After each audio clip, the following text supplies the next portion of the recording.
Congress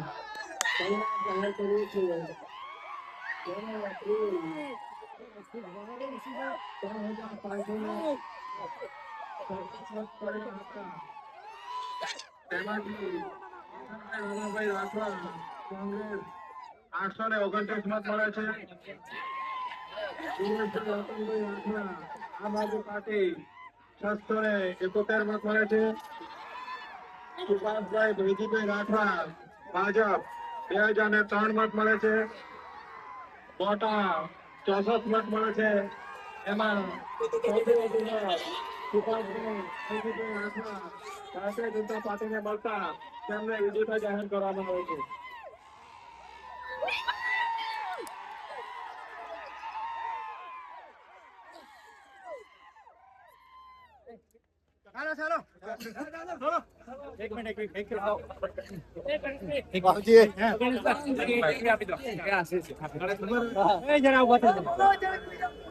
video चलाओ चलाना बोला रसिक भाई ओ रसिक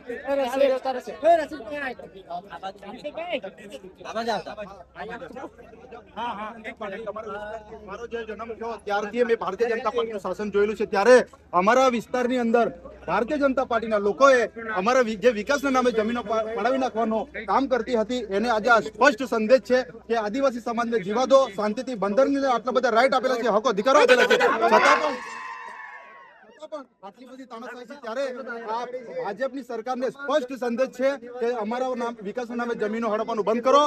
આ તો ટેલર છે, પિક્ચર હજુ 27માં જોવા જેવું રહેશે. વિધાનસભા બી જવાની છે. ત્યારે અમે કુકરદા જિલ્લા પંચાયતમાં સામાન્ય પરિવારમાંથી આવીએ છીએ. એક આજે અમારી સામે ભાજપના દિગ્ગજ નેતાઓ હારી ગયેલા છે. એમને આ સમાજના, મારી માતાઓ, યુવાનો, વડીલો, આગેવાનો બધાનો પ્રેમ છે. સમાજે અમને ખૂબ આશીર્વાદ આપ્યા છે. ત્યારે પ્રકૃતિને, દેવમોગરાવાળી માતાને હું એટલી જ વિનંતી કરું છું માં કે અમને અમારા લોકો માટે એક શક્તિ આપજો, હિંમત આપજો અને અમે સમાજના લોકોને ન્યાય પાડી શકીએ અને અમારા આવનાર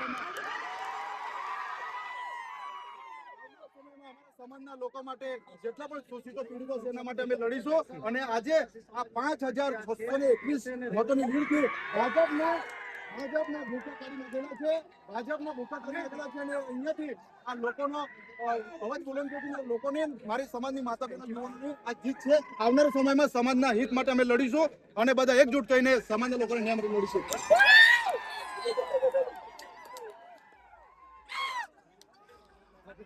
છોટાઉદેપુર જિલ્લાના કુકરદા બેઠક જે ભાજપનો ગઢ છે તેને તોડવામાં આમ આદમી પાર્ટીએ સફળતા મેળવી છે. ત્યારે આમ આદમી પાર્ટીની નેતા રસિકભાઈ છે તેઓ આખી જે જિલ્લા પંચાયત છે અને આસપાસની જિલ્લા પંચાયતની બેઠકો છે તેના ઉપર 2 વર્ષથી મહેનત કરતા હતા. આજે તેઓને સફળતા મળી છે. સમાજની જીત છે. સમાજની, મારી માતા બહેનો, યુવાનો, વડીલોની આ જીત છે. ત્યારે તમે જોઈ શકો છો કે ઉમેદવાર ખૂબ દિગ્ગજ છે, 15 વર્ષથી સરપંચ છે અને ખૂબ પ્રભુત્વ ધરાવે છે. છતાં પણ આજે સમાજના લોકોએ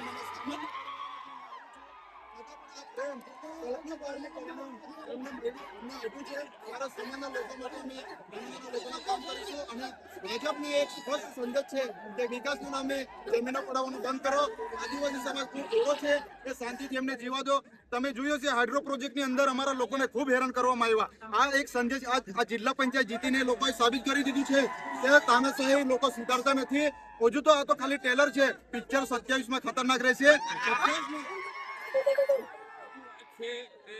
ભાજપને તમે પછાડવામાં જે રણનીતિ અપનાવી, જે ભાજપ ભ્રષ્ટાચારી ભાજપનો શાસન અંત લાવી, બિલકુલ ભાજપે ખૂબ ભ્રષ્ટાચાર કર્યા છે.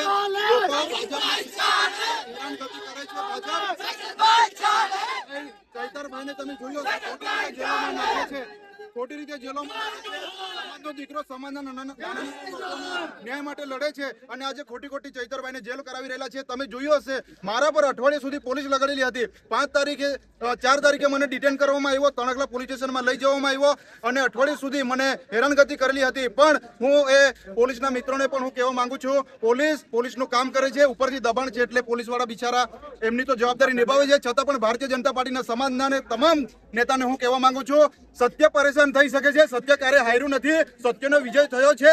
અમે બંધારણથી ચાલનારા છે. બંધારણે અમને રાઈટ આપેલા છે. એ રાઈટ બંધારણની જીત થઈ છે, લોકોના સમાજની જીત થઈ છે, સમાજના નાના લોકોની જીત થઈ છે. બીજી તરફ આપ જો તો આમ આદમી પાર્ટીના કાર્યકરો ઉત્સાહ મનાવી રહ્યા છે. ભાજપ જે ભ્રષ્ટાચારનો શાસનનો જે અંત લાવ્યા છે, આ અંત એના માટે આવ્યો છે કે હાઇડ્રો પ્રોજેક્ટની જમીનો જે ગરીબ આદિવાસીની જમીનો લઈ લેવાનો પ્રયાસ હતો તે આજે સરકાર સામે આ આદિવાસી સમાજના લોકો બાયો ચડાવી અને આમ આદમી પાર્ટીને મત આપીને ભાજપને એક તમાચો માર્યો છે. રફીક ધણીવાલા, ન્યૂઝરૂમ, છોટાઉદેપુર. 5621 વોટથી હાઈએસ્ટ વોટથી અમે જીતેલા છે.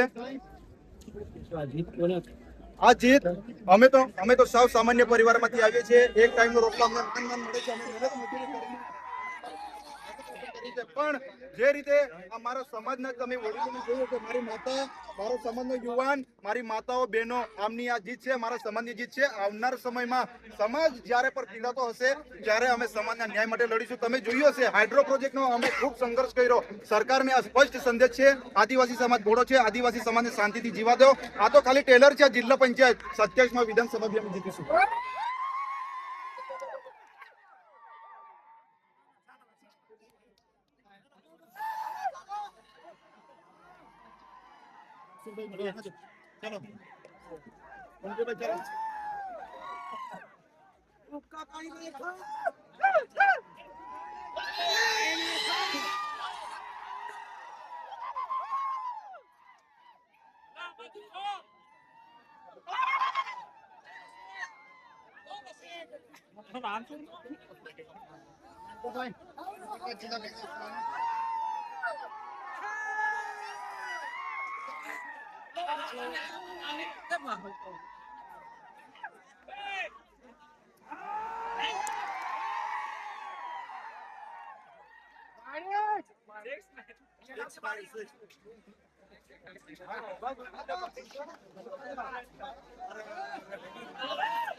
देखो देखो कौन आया, आदिवासी से।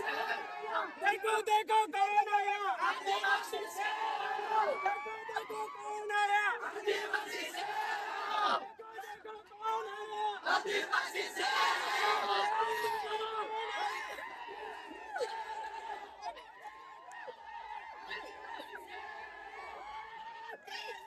आर्यन, ये हाथी कानून में हाथे रे।